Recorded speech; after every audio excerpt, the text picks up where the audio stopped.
I came from Tottenham, from a very large family of apparently Polish Jews. My dad was a geezer. You're going to have to get rid of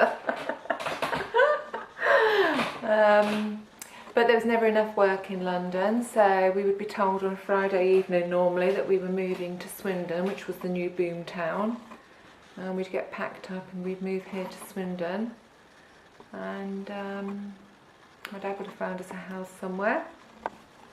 And we'd settle down for a few months. And work wouldn't last, or it would run out, and we'd end up driving back to London. So we always felt very displaced. It's difficult to settle. Never really made any friends because we were never permanent residents anywhere. And then finally, when we were 13, my parents got a council house in Morden, and that's where we stayed. And I finished my schooling in Morden. I have happy memories of Tottenham, the football stadium. We lived about a quarter of a mile from there. It was lovely old red brick Victorian houses and little shops, and even then it seemed quite multicultural, I think. We used to go shopping with my nan in Bruce Grove, all the local shops. Just very old-fashioned sort of life, really. Everyone knew each other.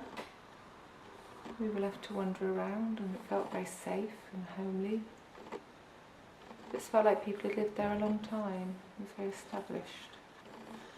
That's what it felt like to me as a child. It felt safe. I don't remember an awful lot. Apparently when we came the first time we lived in Park North in Alden's Walk, and there were an awful lot of Londoners there, but I think I was quite small and I don't remember that really. Although I think I have vague memories of going to Coatwater, maybe, crossing over the road and going to Coatwater with my mum, and she'd be pushing a pushchair. Gorse Hill I loved. We lived in Gorse Hill for a couple of years. I loved it there because it reminded me of London. It was so similar to where we came from. Everyone was really friendly. School was great. We lived in, it was kind of a place for homeless people actually. It was called Pill Walk. And we put us there for a while, but I settled there. And we lived in Old Town as well. And we lived in a little village, Stoke. Went to the school there. That felt terrible. Total culture shock. We'd come from North London, and suddenly we were in a tiny little village school with about 20 other children.